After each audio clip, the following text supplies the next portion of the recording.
Iran has proposed a mutual reopening of the strait, leaving the nuclear discussion for later in the process.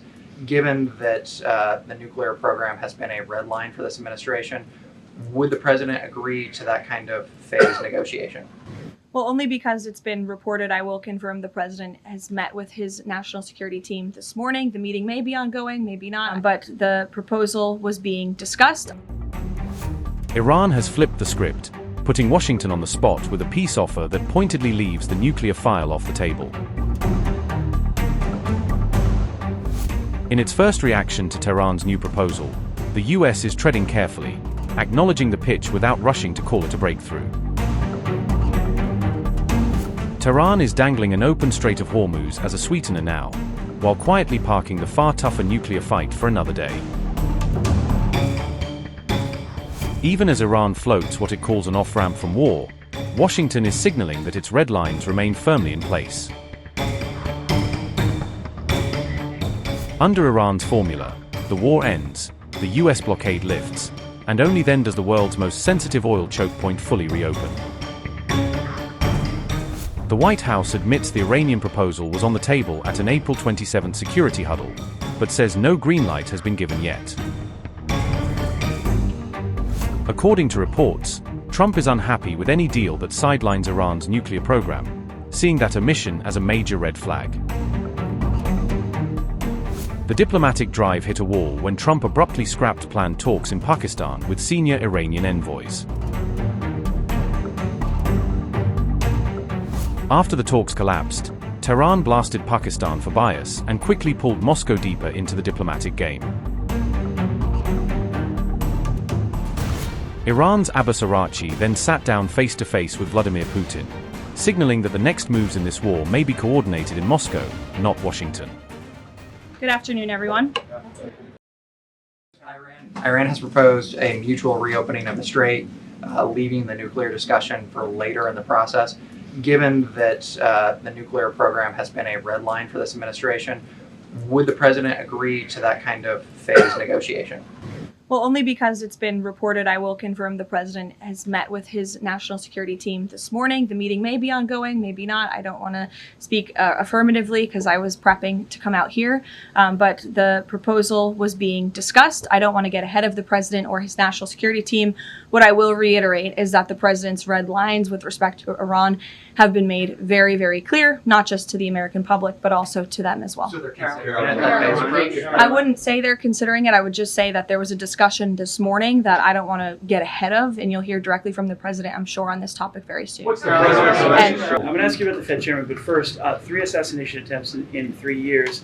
Is this going to change the type of events that the president goes to? Well, again, that's going to be part of the conversations moving forward. But as you heard from President Trump, he does not want these deranged lunatics and these grave acts of political violence to change our American way of life. And I think it's a very brave thing for him to say. It'd be very easy for him to just hunker down here at the White House where he knows he's safe. But the president wants to be out across the country. He wants to go across the country to meet with Americans. He wants to celebrate the 250th birthday of our nation's anniversary this summer. As you know, we're gearing up for a big UFC fight here on the South Lawn.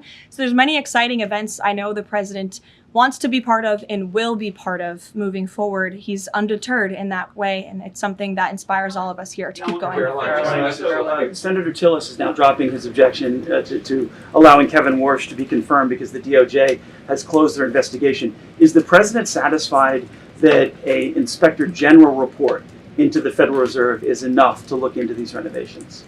The president understands that the inspector general has greater tools at their disposal, perhaps even more powerful than a grand jury, to continue investigating the financial mismanagement of the Fed building, which is a priority for the president.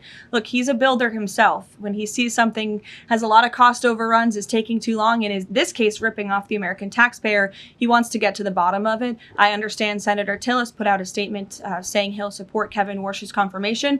That has been our position all along from day one. He is more than qualified for the job, and we look forward to working with the Senate on his swift confirmation process. Megan. As a follow-up on that, on Warsh, will the president be satisfied once the Fed's inspector general finishes that investigation, even if it finds no evidence of wrongdoing?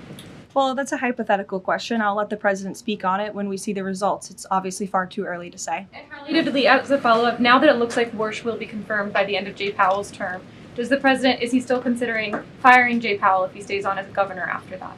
I haven't talked to him about it specifically, but I think the president will be satisfied once Kevin Warsh is confirmed as the Fed chair, which he should be. Karen. On Iran, the president had said last week that the U.S. has started the process of clearing the Strait of Hormuz of mines.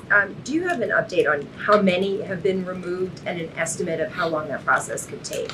I don't, but I would defer you to the Pentagon on that. We'll make sure they get you an answer, Karen. It's an ongoing process, though. It's still actually happening right now.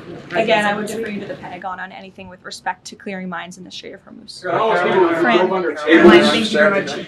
I know that you said that the White House is reviewing the security protocols for things that could be done differently in the future. Have you identified anything so far that you would like to see done differently, or ask the Secret Service to make any changes in the security protocols for the president, particularly at these large events that are taking place off the White House campus? Not yet, no, but as I said, there will be a meeting here at the White House in the earlier half of this week, so those conversations will take place. And on the line of succession, And I would also just add, look, the Secret Service does not detail their procedures or operations to the public for obvious reasons, because you have crazy people who try to hijack them and get around them. So these conversations will take place in private, but if adjustments need to be made to protect the president, they will be made. the White House discussed doing like it does, for instance, with a joint address to Congress for these large events, and designating someone as the designated survivor for future large events that the cabinet attends. Well, those conversations ahead of the Waka dinner did take place, but there were several members of the cabinet in the line of succession who did not attend for various personal reasons. So designating one survivor was not necessary, as we had several members who were not there already. Caroline, all those people forced to dive under tables and fearing for their lives on Saturday night, including many of the people in this room, myself included. What is the president's message to those people who experienced that terrible trauma and maybe are still fearful today?